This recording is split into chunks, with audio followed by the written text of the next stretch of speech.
La mutualité française, c'est, si vous voulez, la fédération de toutes les mutuelles qui sont adhérentes à la Fédération nationale de la mutualité française. C'est environ 600 mutuelles et toutes pratiquement ont des adhérents sur le territoire de la Guadeloupe et les dépendances.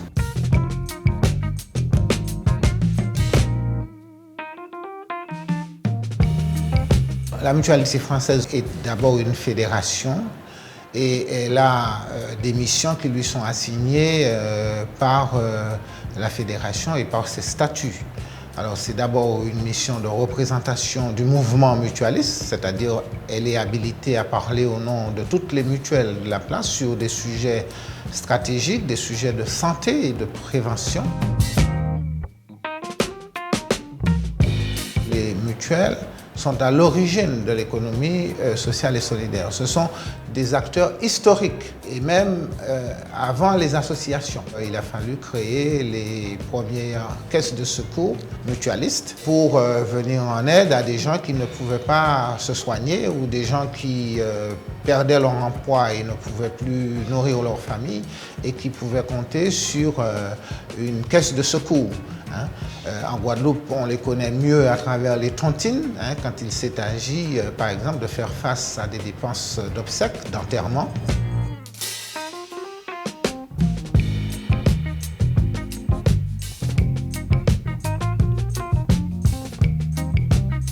C'est un programme que la conférence des financeurs a confié en pilotage à la mutualité française. Cet atelier porte sur le travail de mémoire, soit consolider sa mémoire, soit faire en sorte de ne pas perdre une partie de sa mémoire quand, par exemple, on a connu des accidents de santé comme les AVC ou la maladie de Parkinson. Cet atelier est financé par la conférence des financeurs et piloté par la mutualité française dont, je rappelle, le cœur de métier est la prévention et la promotion de la santé.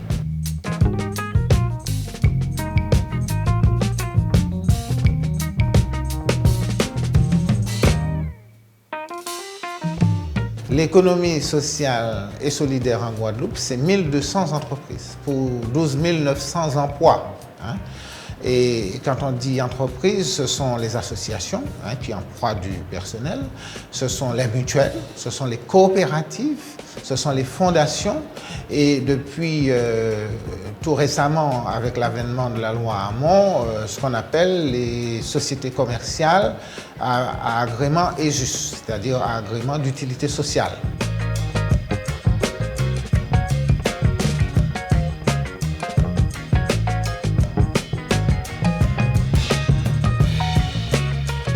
On voit bien ce qui manque aujourd'hui, c'est un peu d'accompagnement, un peu d'appui dans la recherche de financement.